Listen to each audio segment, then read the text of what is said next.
Selamat pagi Ibu Guru dan teman-teman. Perkenalkan, nama saya Ida Ayu Kadera Penyandari, nomor absen 20 dari kelas 10 IPS 2. Di sini saya akan menjelaskan tentang fungsi komposisi dan inverse. Yang pertama ini adalah peta yang telah saya buat dan kalian pelajari. Pada fungsi komposisi materi bagian A, yaitu operasi aritmatika fungsi. Selanjutnya, kita akan mempelajari tentang daerah asal fungsi hasil operasi aljabar 2 fungsi, atau lebih, dan sifat-sifat hasil fungsi.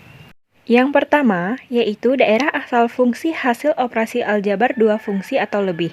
Misalnya, diketahui f dan g merupakan fungsi dengan domain f sama dengan daerah asal fungsi f, dan domain g adalah daerah asal fungsi g.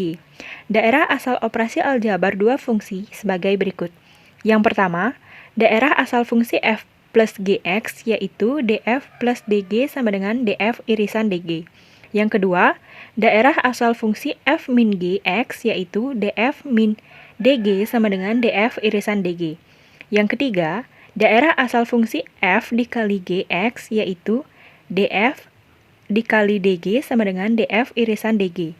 Yang keempat, daerah asal fungsi f per gx, yaitu df per g sama dengan df irisan dg irisan x sebagaimana dengan gx tidak sama dengan 0.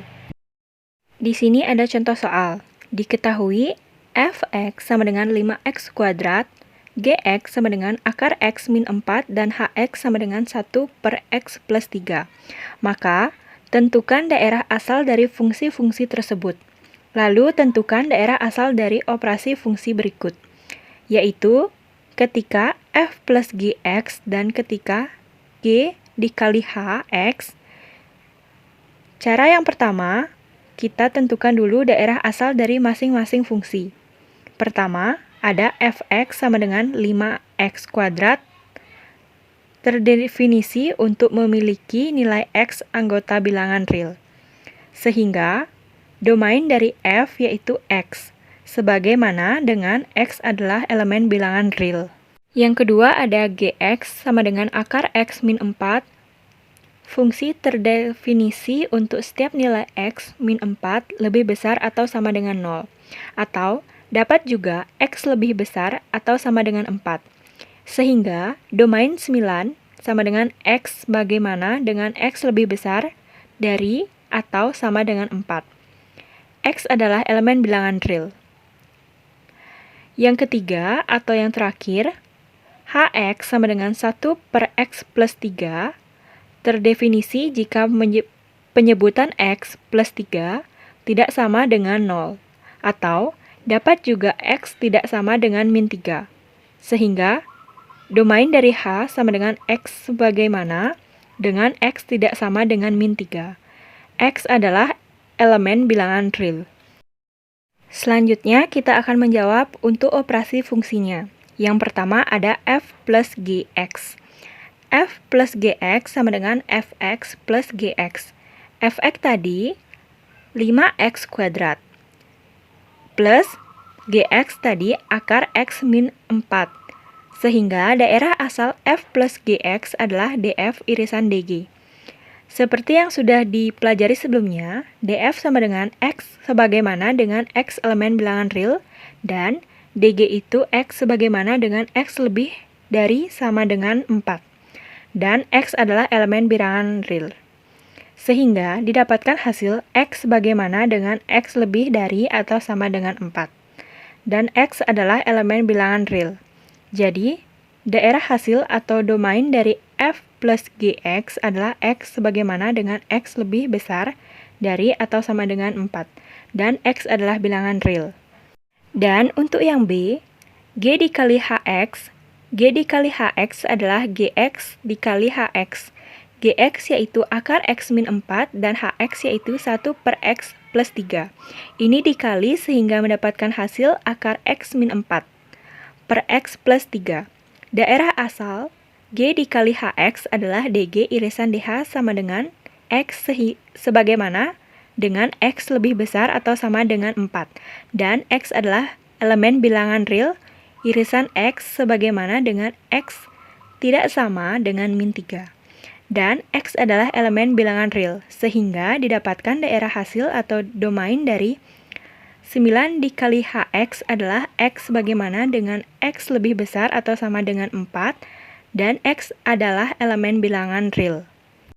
Selanjutnya, di sini akan membahas mengenai sifat-sifat hasil operasi fungsi. Hasil operasi fungsi, dua atau lebih fungsi berupa fungsi baru. Fungsi baru tersebut dapat bersifat ejektif, bijektif, atau subjektif. Yang pertama yaitu fungsi ejektif atau disebut juga dengan fungsi satu-satu. Fungsi ejektif adalah fungsi f dari himpunan A ke himpunan B. Dikatakan ejektif atau satu-satu jika pada setiap A, B adalah elemen dari A, dengan syarat A tidak sama dengan B. Berlaku juga dengan fungsi A tidak sama dengan B. Fungsi f dari A ke B merupakan fungsi ejektif jika anggota B dipasangkan dengan tepat ke satu anggota A. Tetapi tidak semua anggota B harus mempunyai pasangan dengan anggota A. Dengan kata lain, fungsi f dari A ke B merupakan fungsi ejektif jika A1, A2 elemen df dengan A1 tidak sama dengan A2, maka fungsi A1 tidak sama dengan fungsi A2. df sama dengan daerah asal fungsi f. Jadi di samping ini adalah contoh-contohnya. Untuk contoh lebih lanjut yaitu pada fungsi f di mana himpunan A memetakan himpunan B jika setiap anggota yang berbeda memiliki peta yang berbeda di B. Jadi, setiap anggota A itu dipetakan dengan anggota B dan berbeda. Jadi, kalau satu ke P berarti P tidak boleh memiliki pasangan lagi, cukup dengan satu saja. Dan yang kedua dengan R. Itu artinya R tidak boleh memiliki pasangan lagi. Dan S dan 3 tidak boleh dipilih lagi. Dan untuk Q, dia boleh tidak memiliki pasangan karena ini masih bersifat injektif. Yang terpenting kita lihat dari himpunan A. A memiliki pasangan di himpunan B, itu berbeda-beda, sehingga dari gambar tersebut dapat kita simpulkan domain A adalah 1, 2, dan 3. Kodomain B adalah P, Q, R, dan S. Dan range atau hasilnya itu P, R, dan S. Karena Q tidak memiliki pasangan, jadi Q tidak termasuk. Fungsi f dari A ke B merupakan fungsi injektif jika A1, A2 adalah elemen dari df dengan A. Tidak sama dengan A2, maka f A1 juga tidak sama dengan f A2.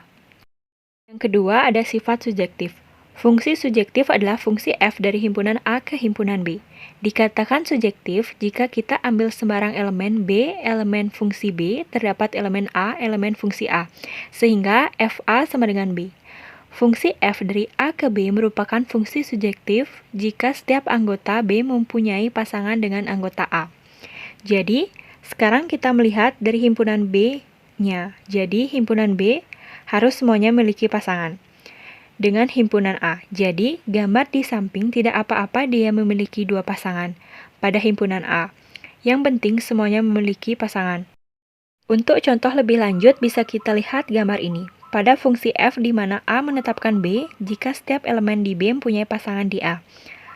Bisa dilihat bahwa semua himpunan B mempunyai pasangan. P memiliki pasangan yaitu 1 dan Q memiliki pasangan yaitu 2 dan 3. Jadi domain A yaitu 1, 2, dan 3. Kodomain B, P dan Q, range yaitu P dan Q. Selanjutnya ada fungsi bijektif atau fungsi berkorespondensasi. Fungsi bijektif adalah fungsi f dari himpunan A ke himpunan B. Dikatakan bijektif atau korespondensasi satu-satu jika f merupakan fungsi subjektif dan fungsi ejektif. Suatu fungsi dikatakan bijektif jika fungsi tersebut merupakan fungsi injektif sekaligus subjektif. Untuk contoh lebih lanjut bisa dilihat dari gambar ini. Pada fungsi f di mana A memetakan B disebut sebagai fungsi bijektif jika dan hanya jika fungsi f adalah fungsi ejektif dan subjektif, yaitu penggabungan. Kalau salah satu aja berarti dia tidak termasuk. Harus keduanya. Itu ada himpunan A yang terdiri dari 1, 2, dan 3, dan ada himpunan B yang terdiri dari P, Q, dan R. Keduanya ini sama-sama memetakan satu-satu, dan semua himpunan B memiliki pasangan di himpunan A, sehingga domain A yaitu 1, 2, dan 3, kodomain B, P, Q, dan R, dan range P, Q, dan R. Sehingga ini mematuhi syarat dari fungsi injektif dan surjektif. Dan selanjutnya di sini saya sudah menyiapkan 2 latihan soal. Sekian yang dapat saya sampaikan. Maaf jika ada kesalahan kata, saya ucapkan terima kasih.